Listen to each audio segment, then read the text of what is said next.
And we are wrapping up March this week, 5 Sunday month. So we got an Yeah, a extra. little unusual because we're actually in April. Yeah, I got a little bit, got a little extra of March in, but wrapping up God's choice of Israel, Yes. and then next week moving on to Israel's rebellion, which Right. not to get ahead of us, but is huge, huge Old Testament theme, Right. Big time issue in the prophets. But our reading this week, you've chosen a little bit of Amos 2. Yeah, which was our prophet Last month in February. Yeah. And also a little bit in Amos 3. So I'm going to let you take Yeah. off and run with that because that's the theme part of the reading, right? We're tracing these Right. big biblical themes through the prophets. God controls history, God's choice of Abraham and Israel, and that's what we're wrapping up this month. So tell us about chapter 2, then chapter 3 of Amos. Yeah. So this one was a little more subtle. I intentionally saved this for the end of the month after we've kind of been practicing seeing the Abrahamic theme and, the sand of the sea, shore stars of the sky kind of language as a way of slipping it in. Because this one's more subtle. This one's a little more subtle, but again, Abrahamic nonetheless, where when God talks about there in verse 9, destroying the Ammonite. And it was I who brought you up, then verse 10, out of the land of Egypt, led you 40 years in the wilderness to possess the land of the Amorite. Choosing that word, that was the language that God used for the Canaanites back in Abraham's day. It's a subtle reference back to, remember when God tells Abraham back in Genesis that the reason Abraham is not immediately receiving possession of the land is because the iniquity of the Amorites Not yet full. is not yet full. That's right. And so a subtle reference, but at the end of the day, it's now all still past tense, and Amos is still reminding the people God kept that word to Abraham. And then you slide into chapter 3 and verse 2, and that also therefore means moral accountability to God when he says, you only have I known of all the families of the earth. What's he talking about? The Abrahamic covenant. I made a covenant with Abraham and his descendants. That family is the only family I have known on earth, and gave you, then later through Moses, an Abrahamic descendant, the law. That's why I will punish you for all your iniquities. You are accountable because you are Abrahamic. You also got some Exodus working in there too, absolutely, because yeah. back in 2 and verse 10, he talks about leading them out of Egypt into the wilderness, and then this family choice in 3:2 kind of has some echoes of Exodus 19, doesn't it? Yeah, absolutely. When he makes the choice of you Yeah. among all the nations, Right. I pick Right. you.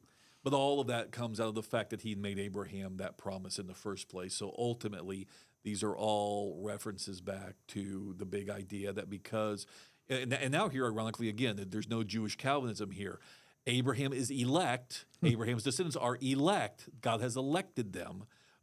They are therefore there's no get out of jail free card. It's because I have elected you, I have known you alone among all the families of the earth, I will punish you for your iniquities. You're accountable all the more because you knew. Yeah, he actually goes on with that in 12 and 13, which is actually a segue point for us because in spite of his choice of them and the continuing of the promise made to their forefather, they haven't kept their end of the bargain. Right. And you see that in 2:12 and 13. You commanded the prophet, you shall not prophesy. I'm weighted down beneath you. And so judgment is coming. So, Right. they don't get a break because they're chosen. God can do his thing without their cooperation. Right. So that's the last little bit of that theme we've been working on for the month of March, and that is this idea that the promise to Abraham is carrying through, and it's what makes the people who they are. It makes their sin all the more outrageous, Right. and it's kind of the light of hope too in all of their adversity. Right. That I'm still going to fulfill this. Right. The blessing's still going to come. Right. So we had a couple of questions during text talk related to the reading. Right. And one of them is worth archiving here on the podcast because everybody may not have been there to get that answer. And I think it's actually a really great question about the book of Hosea because, first of all, the Hosea figure where God tells him, marry a woman that's going to be unfaithful to you because I've been like a spouse to Israel and Israel's been unfaithful to me. So in essence, if you want to learn what it is to be God, Hosea, go marry this woman who won't be faithful to you. And the reaction that some had to that, we got a question about this, was, isn't that kind of profoundly unfair to Hosea? Yeah. So we probably ought to touch on that before we move on. Yeah. I mean, obviously there's several, I think, levels to that, one of which is, simply that, God is asking Hosea to, well, go back to part of the problem is our definition of the word love, which is, love. We don't always see the unconditional part of love. Mm-hmm. And so God is asking Hosea to show a loyal love that goes beyond the purely erotic, that we think of in marital love, to show the loyalty that honestly is the essence of marriage anyways, as well as other relationships, which is you simply choose the relationship over things. And again, the power of redemption, because at the end of the day, yes, Hosea suffers, but in God's eyes, and we forget this sometimes, David, in God's eyes, the point of life is not to avoid suffering.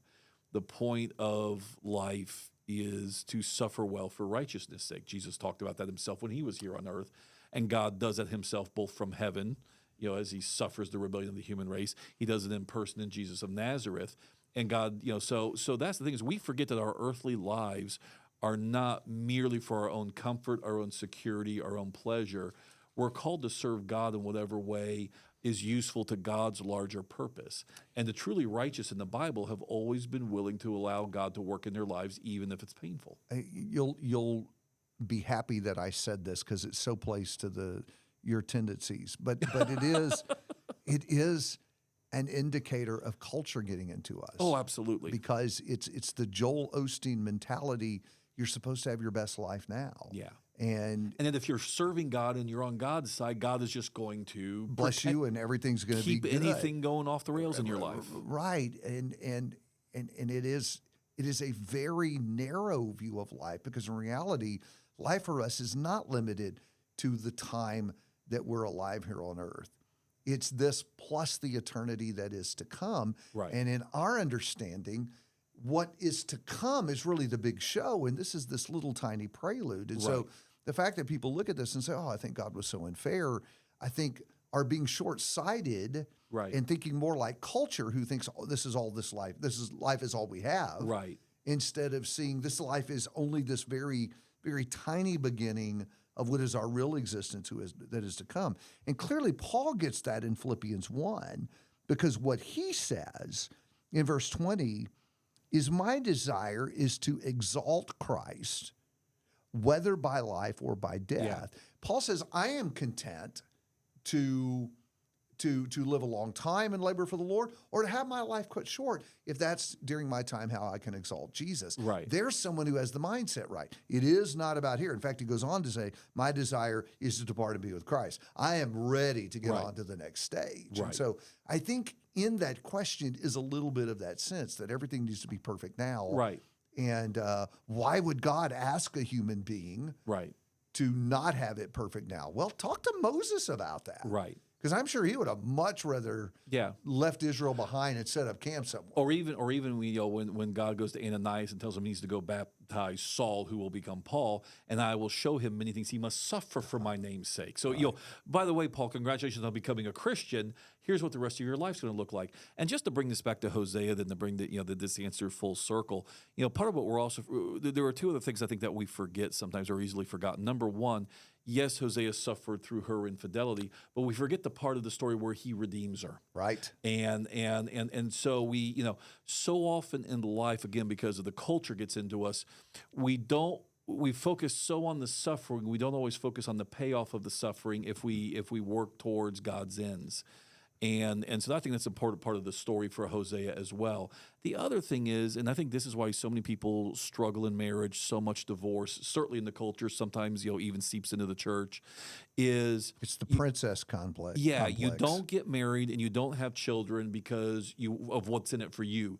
You do that because it's about loving, as in loyally investing in others for their well-being. Listen, having kids is hard, and there's I don't mean this in a jaded way, but there will be suffering involved in raising children. They will make some decisions that are going to hurt you. You will have to invest in them financially, time, every which way, and you're going to do with less in a number of areas so that they can flourish. And the same thing in marriage. And so again, I was wondering if you were going to also talk about suffering in marriage. Yeah, but the point is, But at the risk of being in trouble when our wives watch this. Yeah. It is true that people, I don't care who you are, everyone suffers through periods of adversity in their marriage as well. That's right. And some people suffer their whole lives in marriage. None of the people that are sitting here talking to you right now, yeah, obviously. Yeah, that's right. Yeah. But there are people who Right. just who maybe make rash commitments, or Right. or maybe it isn't anything about somebody just being sinful. Maybe it's just the realities of life. Right. Someone gets sick, or someone has Alzheimer's or things Yes, like things that. happen. That's the Right. nature of life here And below. it's why God doesn't allow divorce when you're unhappy in your marriage, because the point was always, whether we realize it or not, the point was always loyalty. That's that's true love, not the erotic, romantic aspect. The loyalty in adversity, that's the mark of love. And it's the princess complex that we're supposed to live happily ever after. Yeah, with no speed bumps, Exactly. no And suffering, no sacrifice. Doesn't always work out that way. Yeah. We had one other question we need to touch on real quick before we wrap up, and that was we talked a little bit in the text talk about how fear drives us sometimes to get a little nutty about our politics, or to get real consumed with this life, and we forget that God Right. reigns. Somebody asked the question, is the real problem underneath that the fact that we don't know God? There's a lack of knowledge of God wrapped up in our fear about what's going on here on earth. Yeah, I mean, I think certainly, like, when you read the Gospels, I'm thinking now Matthew in particular, because I'm teaching that one right now, ironically, so it's very much on my mind. When Jesus chides the disciples for lack of faith, "Oh, ye of little faith," it seems like a lot of times, in the context, it's they're having to get a deeper understanding of who Jesus is. They were upset. They were worried about the storm on the sea. "Oh, ye of little faith." If you really understand that God is with you, you're in safe hands. And so, I do think it's that more knowledge, understanding of God aspect of faith, where you begin to realize, and trust to some extent too, though, that He really is going to reward you and see you through to eternity, which is real life, anyways. This life is but a shadow of the thing that's coming. We're getting old, we're decaying. This life is simply not the metric by which you judge. And so, because we're walking by sight, not by faith, it's a lack of fully internalizing the knowledge of what God has said He's going to do for us, and is already demonstrated in Jesus. Yeah, I do think that we have enjoyed for decades a lot of ease in this country, surrounded by people, at least on the fundamental things. We're very like-minded, like we are, think the same way about the basics that we do. And that's an abnormal season historically. I've heard you say that. Yeah. And so I think we're coming into a season where we're really going to have to figure out if we really believe what we say we believe. Suddenly, these aren't just ideas we rehearse, but do I really believe that the big show is coming after death? Do I really believe that God is in heaven running the show, however things appear down here on earth? It's when things get difficult that those ideas are really tested. Right. And so I think the prophets give us an opportunity to really explore some of the basic worldview pieces of our faith. Absolutely. And so that's something to ponder this week as we wrap up March and wrap up this focus on God's choice of Abraham. And next week, we're going to get in. We'll be reading Nahum. Yep, new prophet, new month. And we'll also be thinking more about Israel's rebellion. So be thinking about that and join us next week for the podcast.